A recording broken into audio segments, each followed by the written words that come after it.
Hey everyone, it's Sleepy Reader here with my Sleepy Vlog number 87.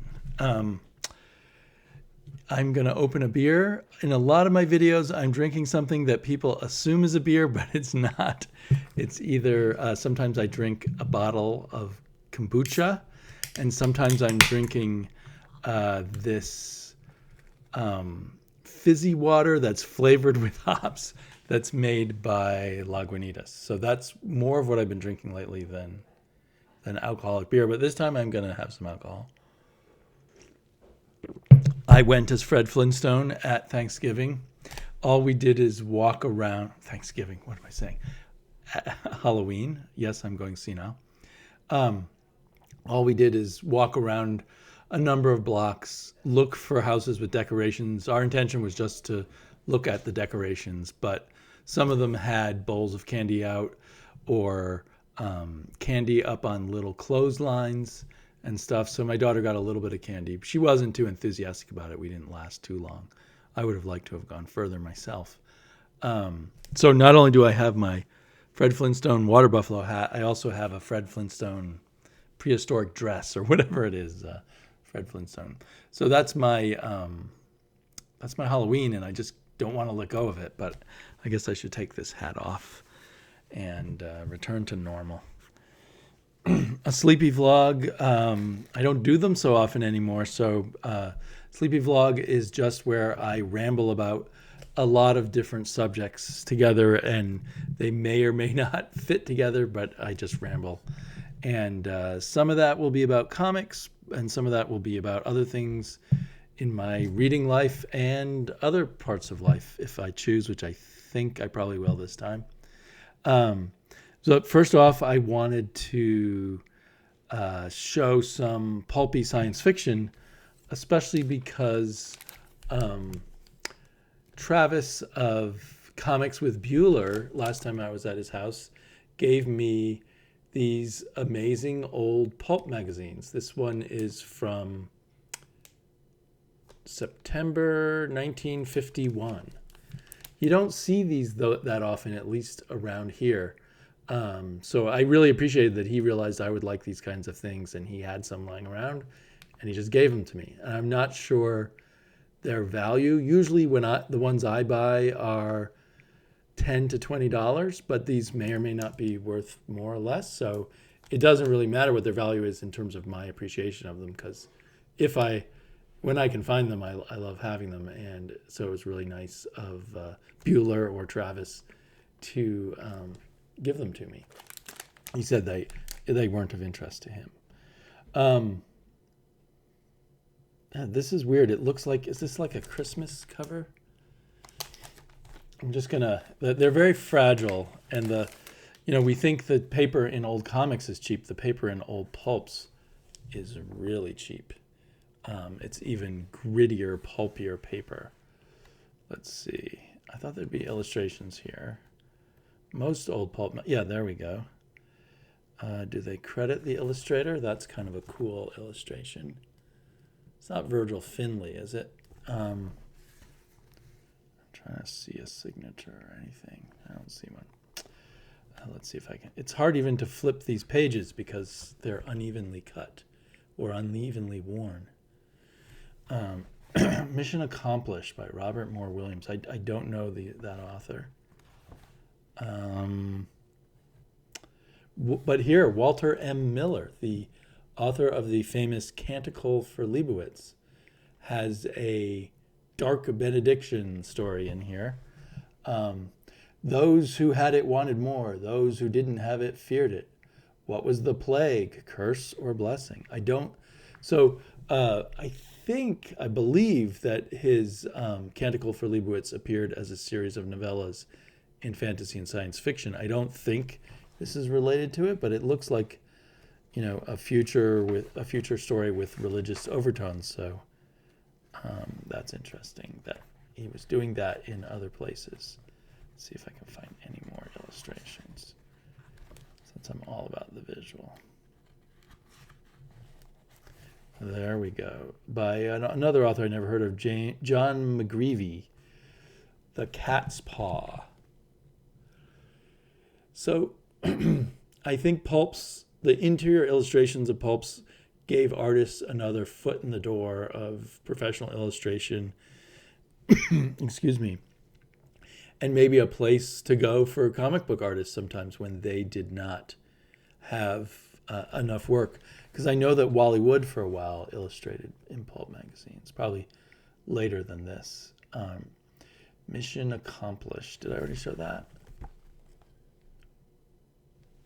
So there's that one. Let me put it back in the bag right as I talk to you because it's so fragile. I don't want to hurt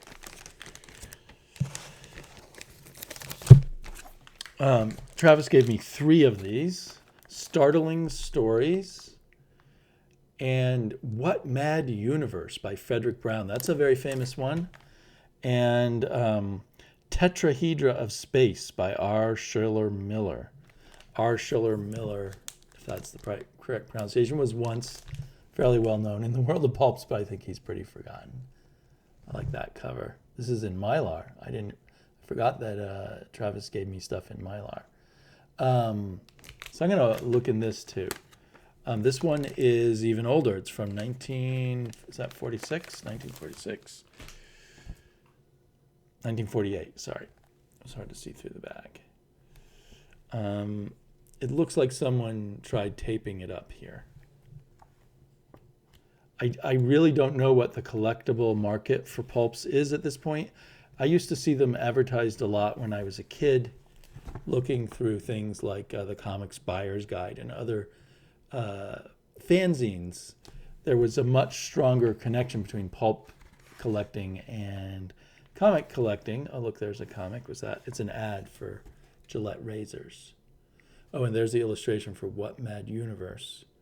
An astounding complete novel, which means it's probably a novella. But, wow, is that Virgil Finlay? That art looks really familiar.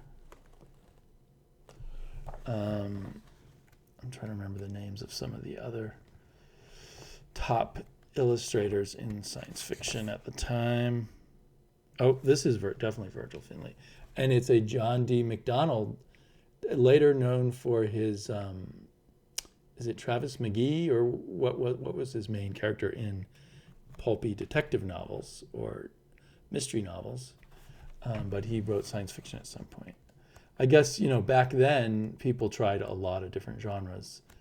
And then as they became successful in the world of paperback books, they tended to be locked into one genre, which is kind of too bad. Let's see if I can. Rat Race by Dorothy and John DeCourcy. No idea. I like these illustrations, though. I think the illustrations are a cut above in Startling Stories than they were in Fantastic Adventures. Oh, shoot, a little piece fell off. Oh, well. For me, these are meant to be handled, meant to be read, even if they are falling apart, and that's a bit sad. They won't be around much longer, pulp magazines. And maybe that's why you don't see them so much anymore. Maybe most of them have just deteriorated to the point where no one's gonna want them. This is Thrilling Wonder Stories, which I love that title, Thrilling Wonder Stories. Oh, ripped. Really just sort of beat up all over. But I think just part of its natural deterioration. We've got a Murray Leinster story, The Boomerang Circuit, The Nameless Something, a Bud Green novelette by William Fitzgerald, who I haven't heard of. But that's a really cool pulp cover. Women were always running around in space in their bras. That's, just makes sense. We've got stories by Theodore Sturgeon in here, and then everyone else I've never heard of. The Reader Speaks, the letters page. And an ad for how to play instruments. An ad for Pepsi Cola. Pulps were a way probably thought of as a how to reach the common man in the days before radio, especially before radio got big. I mean, radio was probably big by this point, but James McCreek, A Hitch in Time. I'm sorry it takes so long to thumb through these because of the unevenness of the pages. Maybe it's not worth my time to try and find these pictures. Yeah, the other illustrators don't match up too well to Virgil Finlay here. The Big Night by Hudson Hastings. Chapter 1, The Last of the Hyper Ships. That makes me want to read it. When I see the word hyper and hyper ships, that immediately turns my science fiction brain on, and I want to read that story. So again, big thanks to Travis. And so while I'm on that subject, I went again to the bookstore that's just a few blocks down the street, the used bookstore that in this time of COVID has one person or one family at a time shopping. And I reserved some time, and I went in and I bought a bunch of pulpy paperback books. So I haven't, it's been a week or two since I did that. I haven't looked at them since I first got them. So let's remind myself of what I got and show you. Got an Andre Norton book called The Plague Ship. I buy these kind of for their covers, although most of them I think I would like to read if I find the time, such as that. And Swordsman in the Sky, which is some kind of, probably what is sometimes called planetary fiction, I think, where someone arrives on some strange planet and has a lot of adventures, sometimes with a lot of swordplay, like in Edgar Rice Burroughs and the like. We got stories by Poul Anderson, Andre Norton, Lee Brackett, Otis Klein Albert, and Edmund Hamilton. I thought maybe there'd be a front piece illustration. Oh, there are illustrations at the beginning of the stories. And there seems to be some kind of signature that I can't read on that illustration. So anyway, that's fun. And I think I had this one as a kid. This looks really familiar. But if I read it, I don't remember any of the stories, so I can reread it again.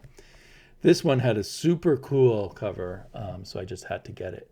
Moonbase by E.C. Tubb. And here's a double novel, one of those ace doubles, The Singing Stones by Juanita Colson. I know she was kind of a regular in science fiction in the 60s. I think it was the 60s, 50s and 60s maybe. But I've never really heard very much about her. And here's one, Dare, another by E.C. Tubb. And for some reason, I want to say E.C. Tubb was a British writer, but I don't know why I think that. I used to know more about E.C. Tubb than I do now. Here's an author I do remember a lot about, the Canadian author A.E. Van Vogt, War Against the Rull. He's most famous for Slan and The Voyage of the Space Beagle. I know I read War Against the Rull as a kid. I only have the vaguest memories. It was in a different edition. I thought that painting was kind of cool. They don't say who did the painting. That style looks familiar. John Schoenherr. I think he used to do a lot of rocket ships and stuff, if I'm thinking of the right person. Let's see what else I got. We got Sax Rohmer, The Shadow of Fu Manchu. I bought another Fu Manchu novel a while back and still haven't read it. I also bought it from the same bookstore. This bookstore puts their prices usually in pencil on the inside, but I do see this one has a sticker on it, which is too bad.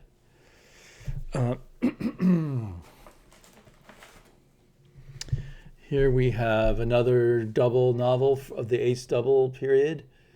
Are these really novels or are they two novellas? Sometimes it's somewhere in between. John Rackham, that name's vaguely familiar. Ipomia. Science is never neutral, and neither are the stars. Is that a Kelly Frias illustration? And then The Brass Dragon by Marion Zimmer Bradley. Later to be very famous for her, what's it called, of Avalon? The Mists of Avalon. Huge, huge bestseller, The Mists of Avalon. But a hardworking science fiction writer back in the day. She had a whole series about a planet where people had psionic powers. I forget what that was called. Darkover, I think. And oh, this is a fun cover, fun title, The Last Amazon by A. Bertram Chandler. And oh, I love this cover. And this is a double book. Again, ace double. Delusion World by Gordon R. Dickson and Special Delivery by Gordon R. Dickson. And it seems like when I first became sort of paying attention to science fiction, Gordon R. Dickson was a really big writer. Probably faded from history a bit now. Oh, and continuing my Edgar Rice Burroughs collection, Escape on Venus. I definitely read all the Venus novels as a kid. They had different covers than these. I think this is a Roy Krengle cover. I don't know if it says there. And more doubles. The Secret of Sin Art by Lee Brackett. And The People of the Talisman by Lee Brackett. And Lee Brackett definitely wrote that planetary adventure where somebody arrives. I think usually her hero, John Stark. Does it mention his name on here? No, but an adventurer arrives on a bizarre new planet and has adventures, often including swordplay. So it was kind of, now fantasy is more popular, but back then you would get your fantasy type adventure in a science fiction setting.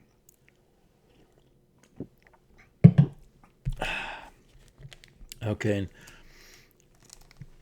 Eando Binder is Otto and what's the other? It's two brothers, the Binder brothers. And Otto Binder went on to be a major writer of comic books at DC Comics, mostly, I believe. Do you want to be immortal? It says on the back. Oh, this one cost me more, and it's a 1965 edition. Most of these cost like $3, maybe $3 to $5, I guess, and this one costs $6. And they put it in a bag. I don't know why, but I like the cover, and I might actually read it with any luck. Charles Eric Maine. I feel like I've seen that name before, but I've never ever read anything by him. He died and lived again to find he owned the world. Again, a cover purchase. So I am shallower in my science fiction. I've become a cover buyer and less of a reader. And I feel guilty sometimes that I don't really have a strong desire to read new science fiction. I'm more interested in going back to the old science fiction.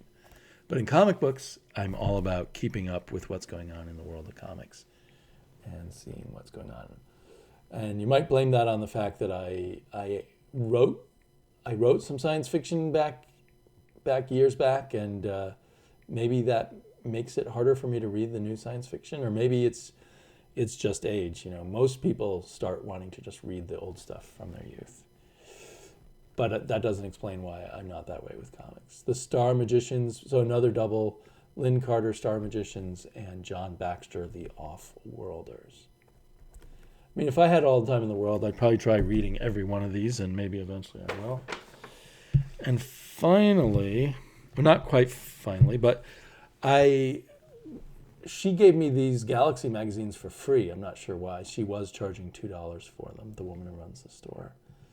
And this one is exciting. It's got Fred Pohl and Roger Zelazny, Jerry Pournelle, Steve Utley, Richard Gaius, I think is his name. Probably Craig Steele Street.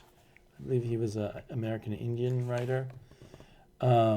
Anyway, I bought Galaxy often as a teenage boy, but I don't know if I had this issue. Probably not. There's an illustration. They still had illustrations. They'd gotten smaller. You can compare and contrast to the bigger pulps, and their covers were a little less exciting by this time, which would be, I think, the 70s. Let's see. That would be, the 70s was when I was buying it. 1975. Oh, man. These computer glasses are good for reading the computer, but not. Here's my Where's my regular glasses gone? Anyway, I was going to show you the difference. Maybe that was the only one with a drawing with it. No, that can't be. Because even the first time I was getting published in Isaac Asimov's magazine, they still had illustrations, which they didn't when I was later published there. Helium by Arsène Darnay. Okay, and so I got, this one's an older, this is probably a 60s one? No, 1972, which includes part of Robert Silverberg's Dying Inside, a very, at the time, in the 70s, a very famous novel, which is probably also forgotten. 70 Years of Deck Pop, Philip Jose Farmer. What's Deck Pop? That sounds like he's writing a nonfiction story. No, it's a novella by Philip Jose Farmer, 70 Years of Deck Pop. Philip Jose Farmer was a longtime favorite of mine. I do admit when I reread him now, a lot of his writing seems sloppy, but his ideas still seem brilliant. And sometimes the writing seems good, but he often wrote at a breakneck speed, I think. Okay.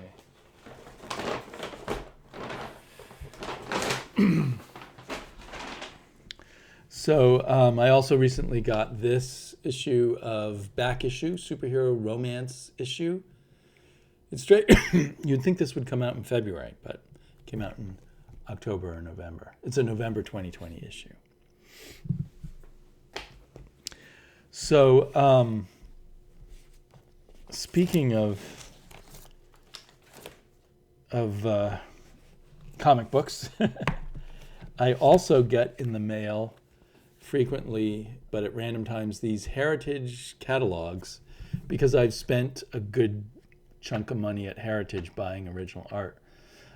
It's always a bit weird because they arrive, by the time they arrive, the auctions online are already going on, and often I've already bid on things, but then looking through the catalog, I'll find other things to bid on. But I haven't won any bids on original art in many a month now.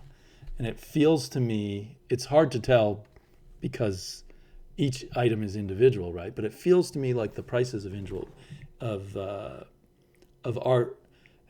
original art, which were already very high, have gone up quite a bit since I first started, maybe a year and a half ago. There, you Carl Barks fans, you can grab something if you have the big bucks.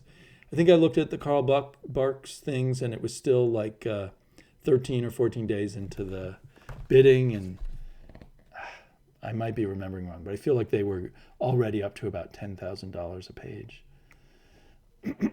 Another interesting thing that seems different than when I started, but maybe I just didn't notice, is these things where they're selling an entire story together. So this is that's a Jim Aparo Phantom Stranger 15-pager from 1973. So that would be awesome to own. But you got to lay out a lot of cash. Somewhere in here is a entire issue of Jack Kirby's 70s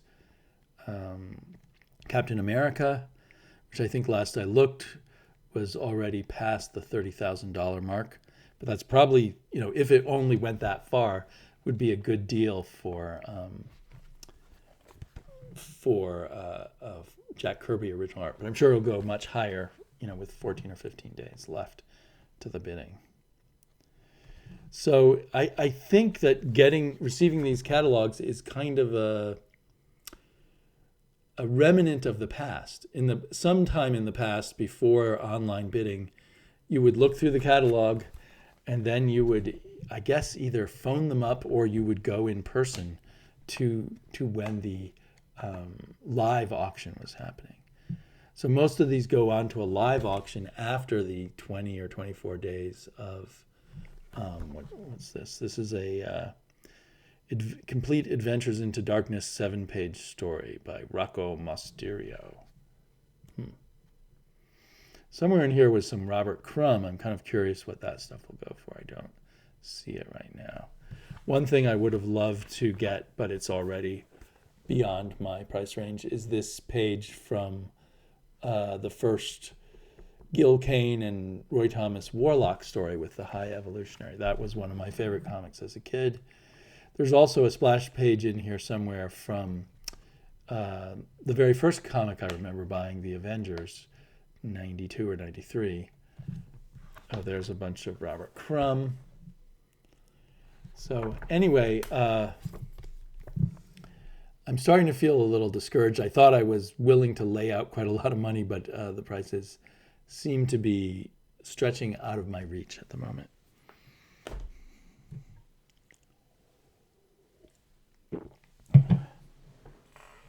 Okay, I'm just going to run away and get something, come back right back. Speaking of original art, I just remembered something I wanted to talk about that I don't have here.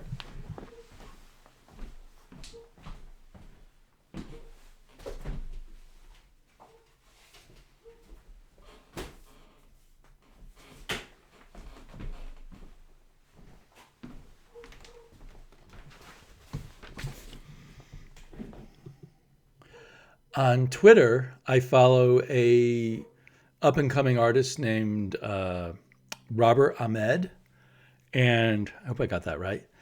And I really like his art style, and I've read some of the comics he's been involved in, some indie comics, like one called Cuts, and I wish I could remember some of the others, but I can't right at the moment. Sorry, Robert. But mostly I've become aware of him on Twitter, because I spend my time on Twitter, not on Instagram, and just loving all the art samples he posts. And then he mentioned having time for doing commissions, and I felt ripe for buying some more original art at a more reasonable price. And so so it turned out that for £75 he would do whatever I want in a color illustration. So I threw out two ideas to him. One, a picture of Wanda, the Scarlet Witch, and the Vision, my favorite, one of my favorite heroes, and I said I was also interested in him doing a picture of the Spirit with the octopus involved, and you only ever see the octopus's hand and his glove with the 3 stripes on it. So I sort of thought, well, he could pick which one he'd prefer to do, and he said he would like to do both of them. And so he made me sketches of his ideas for both of them. And then I said, what the heck, do them both. So he did. He worked hard on them, and then he mailed them to me. And they cost me £75 each. So here is the finished Vision with Wanda. And I really like it a lot. Love the colors and the composition. It has a bit of quite a bit of an air of whimsy, and almost this hillock reminds me of like Dr. Seuss or something. So I thought that was particularly cool. And on the back, you can see his first attempt at drawing it, and he decided that wasn't quite right. And so he drew it again, and then he inked it and painted it. So it's really cool that he sent me the sketches, and I have the process back here. And I haven't figured out, one problem with buying original art is there's not many places where my wife would like me to hang it. But and then I love this, and I love the colors here, kind of daring colors. Robert seems to like to work pink or pinkish hues into his work, and I think that's really cool. So there we have the Spirit, and I don't know if that's Ellen Dolan or just some other, one of the Spirit's many women, riding in a roller coaster from hell, it looks like, while chasing or being chased by the octopus. And I love this composition too. So I'm really happy with those purchases. I'll put his Twitter down below in case you want to follow him. I think he every now and then has free time to do commissions. And if you like that kind of, he's not exactly like Darwin Cook, but I feel like he's in that zone. If you like that kind of looser, more retro style of art, he's really a cool person to keep track of. And in terms of things on Twitter, another thing I picked up because of Twitter was Stan and Jack by Peter Doré. It's kind of somewhere between professional and amateur, I guess, kind of comic. it features kind of fictional adventures of Stan and Jack, and so it's a lot of fun to read. I have issue 2 somewhere, but I've misplaced it in my attempt to put it in a to be read pile. I've read issue 1, but not issue 2, and I think I've seen him talking on Twitter about issues 3 and 4. So when I get a chance to get those, when they're done, I will pick those up too.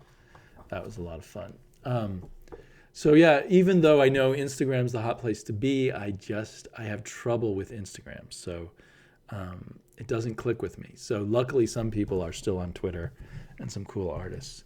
And just related to that, after I got this quite a while ago now, a month or 2 ago, but I just hadn't had a chance to talk about it. And then right after I got it in the mail, I saw this at Cosmic Monkey, a comic book store that carries a wider variety of stuff than the ones near me. And it's some kind of small press. Kirby says, "Ask not the price, for real." And I think I haven't read this one yet, but I think it's War Adventures of Jack Kirby. And I don't know if they're fictionalized or based on stories he actually told. Maybe it's not just War Adventures. I may be characterizing it wrong. I'm glad I decided to pull it out because it was in a big stack of comics and I should sit down and read it. But so it's interesting that a lot of people are making comics about Jack Kirby. And then another comic book thing was from YouTube. There is a guy who I think lives in Washington State, so not that far from me, who calls his comic book company Alternative City Comics, and he does haul videos of just the new comics he's getting. Sometimes he does reviews, sometimes he does drawing videos, and he self-publishes these comics. And his name is Lorenzo, I believe. I don't know if his last name is on here. But so I haven't read all of these yet either. I've read some of them. But they are pretty clever indie comics. The one I read so far to completion and really enjoyed was this one called Benny, which is in color. You wouldn't think from that cover, but it's in color on the inside. And it's kind of a surreal trip down into the life of African Americans dealing with police and going to jail. I assume it was published a while ago, but it's kind of powerful in its surreal, kind of humorous, silly way.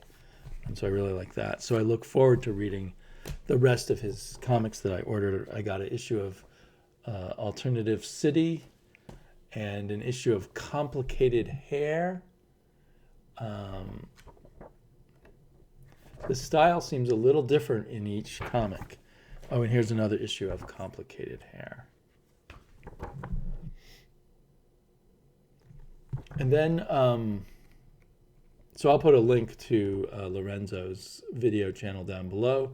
I don't know if he watches mine at all, but he's worth watching. And I don't think he has a large base of viewers yet. And then speaking of kind of from YouTube, I got some other comics because of YouTube, but this time because of a fellow reader, Comic Crypt of Castle Hill. Mike did a video a little while ago about indie comics he'd picked up, and he picked them up from, what's it called? I should have it right here. He picked them up from Indieplanet, and he discovered Indieplanet because of me, because I had picked up some comics that I actually discovered on Twitter, but they turned out to be published by Indieplanet. And I just got those comics from Atomic Pulp. But then he showed a whole bunch more that you can get from Indieplanet, and I got all excited, and I went and got a bunch of the ones, some that he got. I think mostly these are ones he got too, although I'm not totally sure. I just went through and looked for the ones with the covers that most attracted me. So there's a lot of comics by Oneric comic groups. I should look up what Oneric means. I know that is a thing, a word. I'm afraid it might mean masturbation or something. But although it has a a Marvel cover-like look. The inside is more like reading a old issue of Eerie or Creepy. In fact, this is the only one of the ones I got that has some what must be out of copyright reprints. It's kind of nice seeing them in black and white. And then at the back, it has a new comic. So these are print on demand. There must be little or no profit to be made once you pay the expenses of print on demand. So it's very impressive, the quality of some of these. There's quite a few that I got. This one is a compilation, I guess, of I assume of 3 Octavia comics, and this artist does a great job of coming from that Frank Frazetta direction, and the interior illustrations, pardon the breasts, are very Frank Frazetta looking too, if you've seen Frank Frazetta comics. A little bit of Frank Frazetta, a little bit of Al Williamson and Wally Wood maybe. But, I mean, this is pretty high quality stuff. I don't know, maybe this is reprints of things that were once published in a more professional venue than the print on demand. So I haven't seen any explanation of where this comes from originally. But that looks really good. I really look forward to reading that. I just got these in the mail yesterday. Maybe this is the same artist. Madame Tarantula, again, looks extremely Frank Frazetta-esque. The interior art, Mike Hoffman, so maybe he did the cover too. It's kind of this Vampirilla-like babe having shoot-ups with robots. Again, I haven't read a single one of these. I leafed through them last night between reading chapters of Wolverine, which I'm about to do a podcast on. Let's see. Futura, again from Oneric Comics. And this is a bunch of short science fiction stories. And most of them look to me like they would be, just visually worthy of being in heavy metal. Maybe better than some of the art I see in heavy metal right now. But I haven't read the story, so I don't know how that fares. But pretty impressive stuff. A lot of heavy metal influence here. So again, funny that the cover makes you think it's an old Marvel comic. Let's see. Here's some more art on that. This is right up my sort of modern retro alley. It feels like if I like it, there ought to be an audience for it. The Sensational Rocket Girls by Don Marquez. Again, kind of Frazetta and other artists, perhaps, Wally Wood looking. So I suspect that some of these may be reprint. Someone may have at one point had them in comic book stores and said, well, I might as well keep these in print with print on demand. I don't know. I just don't know anything about them. But lots of impressive art. And here's another one that really excited me art-wise, Hark. I mean, that really speaks of that old Euro art. And the interior art is also very intriguing and with really nice colors. Speaking of those pinks. So I'll probably report back to you when I've actually read a bunch of these and give you my thoughts. This one seems to have a lot of pages with very little dialogue. So, and I guess it is all one story. Huh, okay. I thumbed through them last night and there were so many ones here. Here's one, again, looks like a Marvel comic. Oneric Comics Group, Rocket Science. So I assume we're going to get a bunch of short stories. Yes. So there's a table of contents and a bunch of science fiction short stories. So that good old science fiction anthology kind of thing, alive and well in these. These are not. I mean, these are indie comics. But they're not what people talk about when they say indie comics, where they either mean the Image type of indie, or they mean the real lo-fi zine kind of comics. that then eventually, if they're lucky, get published at Fantagraphics or something. This is a different thing altogether.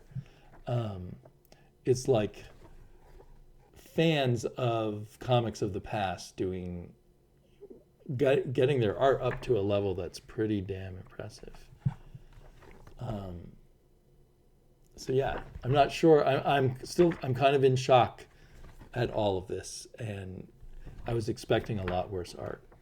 Even though I'd gotten very good art and very impressive books from Atomic Pulp, I didn't think there could be that many others out there like this. Another Oneric comic, Silent Worlds, and this one is dedicated to Mobius, and or Jean Girard and Mobius. And it's got a lot of Mobius-like, mostly silent comics, I think. Well, it's called Silent Worlds, so yes, all silent comics. But definitely hits the mark with me just looking at it, and that's what counts most here, is the visuals. Very cool. And then a kind of creepy and eerie type of thing called the Tomb of Terror, Bloke's Terrible Tomb of Terror. The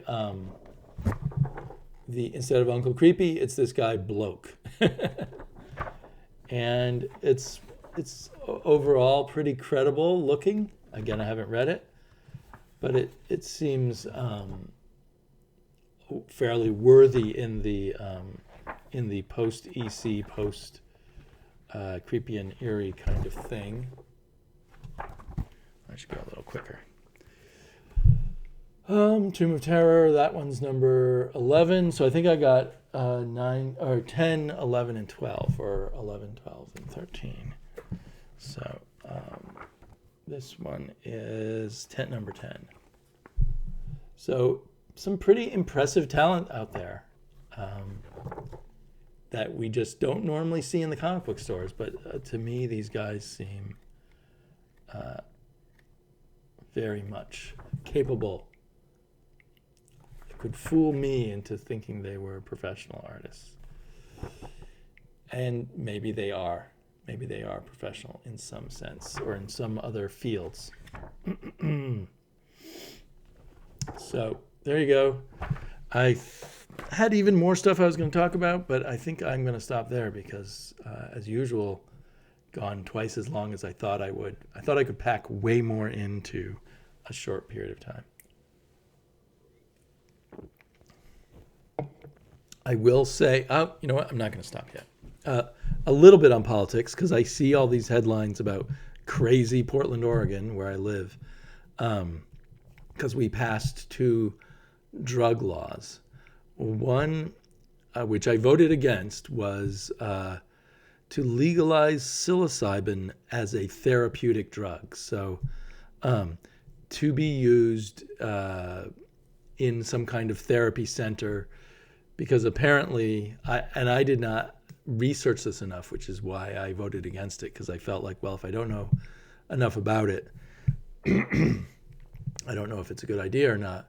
But apparently, some people are using psilocybin as a therapy for certain kinds of depression and some other issues, psilocybin being the magic mushrooms. And so now they have 2 years to develop and design a legal system for using it inside the therapeutic session, so that the whole psilocybin trip, or whatever it is done before you leave the facility. So they won't even be able to start for 2 years until they do it. And even though I voted against it, I'm not too upset about it. I don't think it's that big of a deal. Inevitably, I guess there'll be some places that are just for someone who thinks, oh, I'll just wants to go on a legal psilocybin trip and can pay a lot of money to a therapist and some organization that has the therapist, in their facility, a very expensive psilocybin trip. But I have tried the magic mushrooms a few times in my life, and I thought they were pretty mild, but maybe that was just me. So I can kind of imagine they might be good therapeutically. Morphine is legal if your doctor gives it to you. It's the same to me. It's the same kind of thing. And then the other one was a bill which is presented in the headlines as legalizing heroin and cocaine and meth in Oregon. And what they've done apparently is decriminalize small amounts. If you get caught with it, you'll be sent to an addiction center to be evaluated to see whether you need addiction treatment. I thought it was interesting that psilocybin was also on that list. So you could have a small amount of psilocybin on your person, get caught by the police, and you would get a fine, and you would have to go to a addiction treatment center to be evaluated. So it's not like legalized pot, which we do have. It is decriminalized, and there's still, if you're caught with it, you're going to have to go through a process. That's my understanding of it. Now, whether the regular police are equipped to, give you the ticket, I guess, and make sure that you will go to the addiction center. But the idea is, I believe, that it's much more expensive to take addicts and put them on trial and then send them to jail than it is to send them to an addiction clinic.